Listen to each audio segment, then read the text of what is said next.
ಮೈಸೂರಿನಲ್ಲಿ ಈಗಾಗಲೇ ನೇರವಾಗಿ ಸಿದ್ದರಾಮಯ್ಯನವರೇ ಕಣಕ್ಕಿಳಿತಾ ಇದ್ದಾರೆ. ಅಲ್ಲೇ ಕೂಡ ಅವರು ಅಖಾಡದಲ್ಲಿ ನಿಂತು ಚುನಾವಣೆ ಕೆಲಸವನ್ನ ಮಾಡ್ತಾ ಇದ್ದಾರೆ. ಈಗಾಗಲೇ ಶ್ರೀನಿವಾಸ್ ಪ್ರಸಾದ್ ಅವರ ಸೋದರನಿಗೆ ಕಾಂಗ್ರೆಸ್ ಗಾಳ ಹಾಕಿದೆ.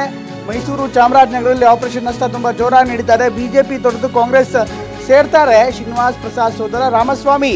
ಸಂಸದ ಶ್ರೀನಿವಾಸ್ ಪ್ರಸಾದ್ ಅವರ ಸೋದರ ರಾಮಸ್ವಾಮಿ ಅವರನ್ನ ಸೆಳೆಯೋದಕ್ಕೆ ಸಾಕಷ್ಟು ಪ್ರಯತ್ನವನ್ನ ಮಾಡ್ತಾ ಇದ್ದಾರೆ. ದಲಿತ ಮತಗಳ ಮೇಲೆ ಕಣ್ಣಿಟ್ಟು ಸಿಎಂ ಸಿದ್ದರಾಮಯ್ಯ ಈ ಒಂದು ಆಪರೇಷನ್ ಅನ್ನ ಮಾಡಿದ್ದಾರೆ. ಇನ್ನು ಪುತ್ರ ಭರತ್ ರಾಮಸ್ವಾಮಿ ಅವರೊಂದಿಗೆ ಪಕ್ಷ ಸೇರ್ಪಡೆ ಆಗ್ತಾ ಇದ್ದಾರೆ. ರಾಮಸ್ವಾಮಿ ಜೊತೆ 30ಕ್ಕೂ ಹೆಚ್ಚು ಮುಖಂಡರಿಗೆ ಸೇರ್ಪಡೆ ಆಗ್ತಾ ಇದೆ.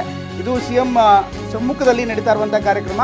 ಇವತ್ತು ಸುಮಾರು 30ಕ್ಕೂ ಹೆಚ್ಚು ಜನ ಪಕ್ಷ ಸೇರ್ಪಡೆ ಆಗುವ ಮೂಲಕ ಒಂದು ಸಂದೇಶವನ್ನು ಪಾಸ್ ಮಾಡ್ತಾ ಇದ್ದಾರೆ. ಮಧ್ಯಾಹ್ನ 3 ಗಂಟೆಗೆ ಮೈಸೂರಿನಲ್ಲಿ ನಡೆಯುವಂಥ ಕಾರ್ಯಕ್ರಮದಲ್ಲಿ ಅವರೆಲ್ಲರೂ ಕೂಡ ಪಕ್ಷ ಸೇರ್ಪಡೆ ಆಗ್ತಾ ಇದ್ದಾರೆ. ಇನ್ನು ಶ್ರೀನಿವಾಸ್ ಪ್ರಸಾದ್ ಅವ್ರ ಜೊತೆಗೆ ನಿಕಟವಾದಂಥ ಸಂಬಂಧವನ್ನು ಸಿದ್ದರಾಮಯ್ಯನವರು ಹೊಂದಿದ್ರು. ಇವತ್ತು ಶ್ರೀನಿವಾಸ್ ಪ್ರಸಾದ್ ಅವರು ರಾಜಕಾರಣದಲ್ಲಿ ಆ್ಯಕ್ಟಿವ್ ಆಗದೇ ಇರ್ಬೋದು, ಆದರೆ ಅವರು ಈಗಾಗಲೇ ನೇರವಾಗಿ ಬಿಜೆಪಿ ಜೊತೆಗೆ ಹೋಗಿದ್ದರು. ಅಲ್ಲಿಂದ ಸಂಸದರಾಗಿ ಕೂಡ ಇದ್ದಾರೆ ಇನ್ನೂ ಕೂಡ.